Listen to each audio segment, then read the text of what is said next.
Okay, guys, let's take a look at this example for a bioreactor analysis. It's a combination of engineering analysis and a little bit of economic analysis as well. So this example says that a bioreactor is being used to produce a high-value bioproduct. It is run with a CSTR continuous reactor with a first-order reaction kinetics that we know the kinetic coefficient and the HRT. The concentration of the substrate flow, we also know that is 120 gram per liter with a flow rate of 1,000 liter per hour, and we are assuming that the reactor is being run on a 24/7 basis for 28 days per month. And it's built with an overall investment of $1.5 million on loan with 8% annual interest rate amortized over 10 years. And its operational cost is $10,000 per month. That covers everything. And to break even, we need to decide what the minimum selling price needs to be set for this product. As we have discussed, the minimum selling price is the break-even point. If you sell above that, you're going to make a profit, and if you sell below that, it won't be generating enough profit or enough, income to even compensate for the initial investment and the cost. So to do this, right, we first need to be able to estimate the overall production of our product. And that comes from the fact that we have a first order kinetics, we have CSTR. So based on the information that we have, we calculate our Denkola number first. Remember, Denkola number is the kinetic coefficient multiplied by the residential time, HRT. And so we have 2.4 for our Denkola number. And from Denkola number for CSTR, we can calculate the conversion, and that is a critical step, because after we calculate conversion, then from the substrate concentration, we can calculate the product concentration. Again, for first order CSTR, conversion can be directly calculated from the Denkola number, and that's 0.706. And that would be the conversion that we can reach at the exit of our reactor. And with the conversion, now we can calculate the product concentration in our overall reaction stream. That is 84.7 gram per liter. So that's the product concentration that we can get from our stream. Now, on a monthly basis, we know our flow rate is 1,000 liter per hour.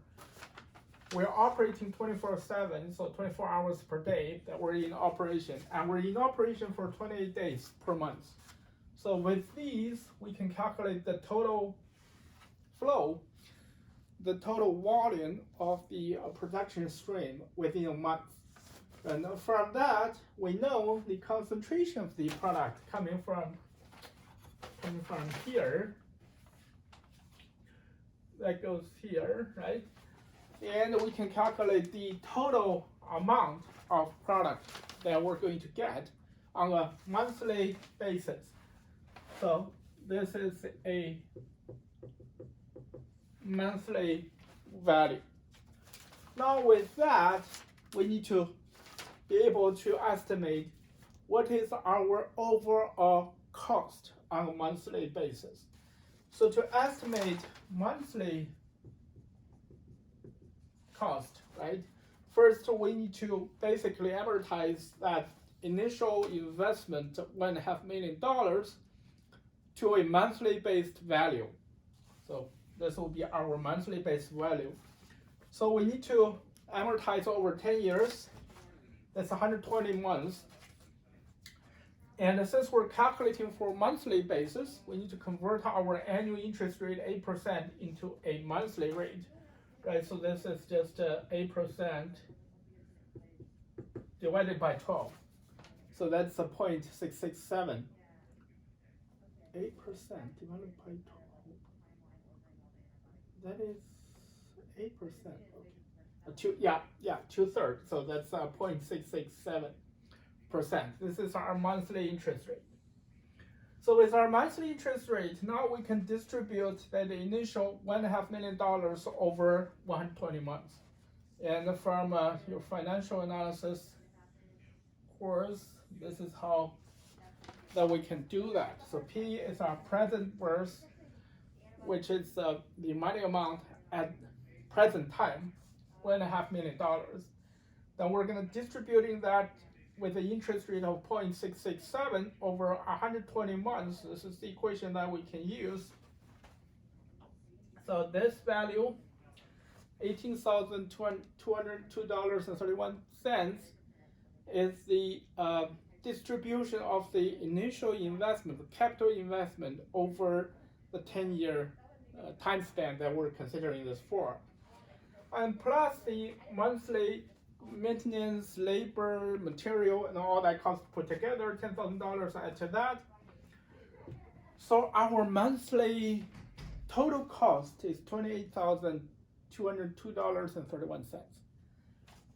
And this is our total production. This is our total cost.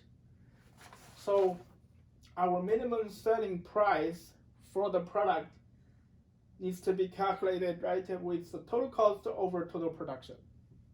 And we can calculate this on a per kilogram basis because we've calculated the production on a gram basis. So we turn that into kilogram basis. This is our final answer.